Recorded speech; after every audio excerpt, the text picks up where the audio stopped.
Well, let me greet you wherever you may be.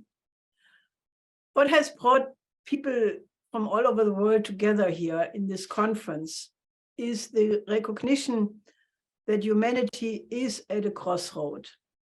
There is clearly the danger that the present geopolitical confrontation between those forces who want to assert that the Western liberal model of democracy should be the only good and accepted one, and those who insist that the idea of an unipolar world is irrevocably past and has already been replaced by a multipolar world order, could lead to a thermonuclear war. Such a war could be ignited by design or by accident in the short term over the proxy war in Ukraine. Such a crisis could erupt before the end of the year. If the proposals made earlier this year by such people as Malcolm Chalmers, the Deputy General Secretary of the Royal United Service Institute, RUSI, to, quote, cook the Russian frog by provoking a Cuban missile crisis on steroids, as he says, over an Ukrainian attempt to reconquer Crimea.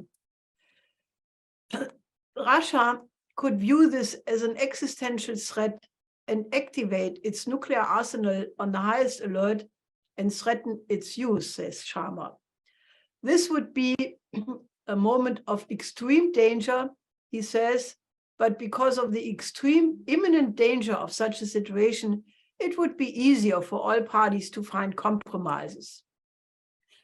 To propose a policy which aims to drive the strategic conflict to the edge of the extinction of the human race does not even find a comment by the governments of the oh-so-good governments of the rules-based order. But to argue with the facts that the Russian intervention in Ukraine has a prehistory can, in the worst case, get you a jail sentence, according to a new law passed by the German parliament on October 20th, with a change of Article 130 of the Criminal Code, Paragraph 5.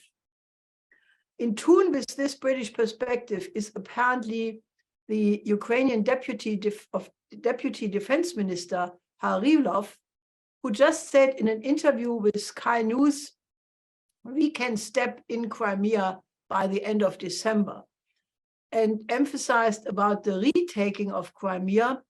It's only a matter of time. Of course, we would like to make it sooner than later. The British seem to want to excel themselves in creating world wars, as it was Boris Johnson who personally made sure in April that the promise of ending the war through negotiations was sabotaged. Unfortunately, it seems to be the majority of the transatlantic security establishment, many of whom just met at the Halifax International Security Conference, who agree the way to protect global democracy right now is with weapons and support for Ukraine's battle against Russia, not talks, rejecting even the proposal of General Mark Milley, chairman of the Joint Chiefs of Staff of the United States, that it may now be the time for diplomacy. It is this criminal policy of nuclear brinkmanship which contains the danger of the annihilation of the entire human species in a global nuclear war and following nuclear winter, which is what automatically makes every individual on Earth a world citizen who has to take the responsibility for the outcome of this present conjuncture of human history. We therefore want to catalyze an international movement of world citizens who are committed to propose a new international security and development architecture, which will take into account the interest of every single country on the planet. This concept, to consider the interest of every country, was the principle of the Peace of Westphalia, which laid the basis for peace after 150 years of religious war in Europe, and represented the beginning of international law and laid the foundation for the UN Charter, which we need to uphold and reassert. What are the fundamental principles on which such a new global security and development architecture must be built? The absolute center for such a new architecture must be the image of man, about which all nations can agree. Man is differentiated from all other species by his gift of creative reason, that he or she is the only creature that can again and again discover new valid principles of the physical universe, and through the application of the scientific and technological progress in the production process, can increase the quality of life, longevity, and number of human beings living. It is that creative potential which makes human people sacred. The epoch which is coming to an end is the period of the last approximately 600 years, which began with the emergence of the sovereign nation state based on the writings of Nicolas of Cus and the first sovereign nation state of Louis XI in France in the 15th century, being concerned for the first time with the common good of the people, and the opposition to this idea on the side of the Venetian Empire.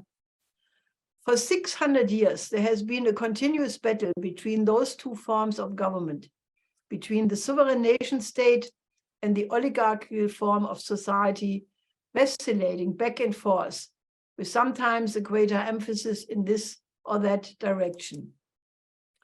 All empires based on the oligarchical model were oriented towards protecting the privileges of the ruling elite, while trying to keep the masses of the population as backward as possible, because as sheep, they are easier to control. And we hear something about that a little later. It was considered normal to keep a certain portion of the people as slaves or helots, as Schiller describes it in his writing about the laws of Solon and Lycurgus, which can be killed if they get too many. It was the same oligarchical outlook which was the basis of the ideology of Malthus and the underlying assumption of all colonial policies, including in the modern forms of colonialism, of which President Sukarno had warned in his speech at the first Bandung Conference in 1955. It is against this modern-day colonialism, against which there is now a powerful renaissance of the non-aligned movement, which is working on a new economic system involving the BRICS Plus, which more and more countries want to join, the Shanghai Cooperation Organization, the Eurasian Economic Union, and other organizations of the Global South. Already during the Roman Empire, Christianity emerged, and for the first time in European civilization came the idea of the sacredness of each human person as in the image of the Creator, being gifted with that creative power, the, quote, vis creativa, as Cusa calls it, which emanates from his or her likeness with the Creator. That same idea is also found in the other two monotheistic religions, Judaism and Islam, as well as secular humanism, Confucianism, or Indian philosophy and religion in the tradition of the Vedic writings, as well as echoes of the idea found in other cultures. Whenever currents emerged in these religions which deviated from the idea that all human beings are sacred, like in the Crusades or the Inquisition, it meant they were instrumentalized by the oligarchical elites for their purposes. The new paradigm, which will be characteristic of the new epoch and towards which the new global security and development architecture must be directed, therefore must eliminate the concept of oligarchism for good and proceed to organize a political order in such a way that the true character of humanity as the creative species can be realized. Therefore, I suggest that the following principles must be discussed and, if agreed upon, be realized. These ideas are meant to be food for thought and a dialogue among all people concerned to find a basis for a world order guaranteeing the durable existence of the human species. First, the new international security and development architecture must be a partnership of perfectly sovereign nation states, which is based on the 5 principles of peaceful coexistence and the UN Charter. Second, the absolute priority must be to alleviate poverty in every nation on the planet, which is easily possible if the existing technologies are being used for the benefit of the common good. Third, the life expectancy of all people living must be prolonged to the fullest potential by creating modern health systems in every country on the planet. This is also the only way how the present and future potential pandemics can be overcome or be prevented. Fourth, since mankind is the only creative species known so far in the universe, and given the fact that human creativity is the only source of wealth through the potentially limitless discovery of new universal principles, one of the main aims of the new international security and development architecture must be providing access to universal education for every child and adult person living. The true nature of man is to become a beautiful soul, as Friedrich Schiller discusses this. And the only person who can fulfill that condition is the genius. Fifth, the international financial system must be reorganized so that it can provide productive credits to accomplish these aims. A reference point can be the original Bretton Woods system as Franklin D. Roosevelt intended it, but was never implemented due to his untimely death, and the 4 laws proposed by LaRouche. The primary aim of such a new credit system must be to increase dramatically the living standard of especially the nations of the global south and of the poor in the global north.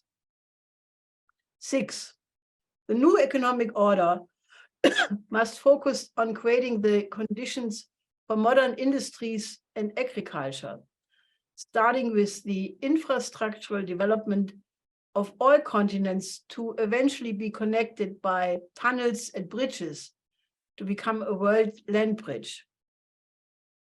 7th, the new global security architecture must eliminate the concept of geopolitics by ending the division of the world into blocks. The security concerns of every sovereign nation must be taken into account. Nuclear weapons and other weapons of mass destruction must be immediately banned. Through international cooperation, the means must be developed to make nuclear weapons technologically obsolete, as it was originally intended by the proposal which became known as the SDI, suggested by LaRouche and made as an offer to the Soviet Union by President Reagan.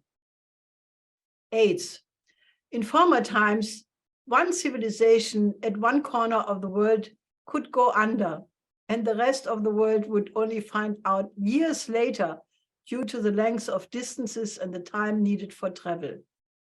Now, for the first time, because of nuclear weapons, pandemics, the internet, and other global effects, mankind is sitting in one boat.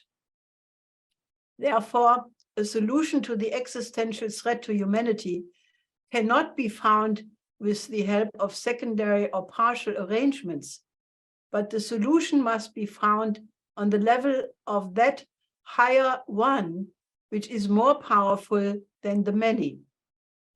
It requires the thinking on the level of the coincidentia oppositorum, the coincidence of opposites, of Nicolaus of Cusa. 9th, in order to overcome the conflicts arising out of quarreling opinions, which is how empires have maintained control over the underlings, the economic, social and political order has to be brought in cohesion with the lawfulness of the physical universe. In European philosophy, this was discussed as being in character with natural law. In Indian philosophy as cosmology, and in other cultures, appropriate notions can be found.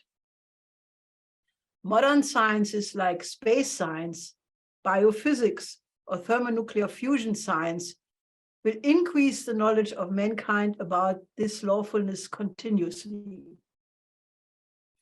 A similar cohesion can be found in the great work of classical art in different cultures. Hence, the basic assumption for the new paradigm is that man is fundamentally good and capable to infinitely perfect the creativity of his mind and the beauty of his soul. And being the most advanced geological force in the universe, which proves that the lawfulness of the mind and that of the physical universe are in correspondence and cohesion, and that all evil is the result of a lack of development and therefore can be overcome. A new world economic order is emerging, involving the vast majority of the countries of the global south. The European nations and the United States must not fight this effort, but by joining hands with the developing countries, cooperate to shape the next epoch of development of the human species to become a renaissance of the highest and most noble expressions of creativity. Let us therefore create an international movement of world citizens who work together to shape the next phase in the evolution of mankind, the new epoch. World citizens of all countries unite.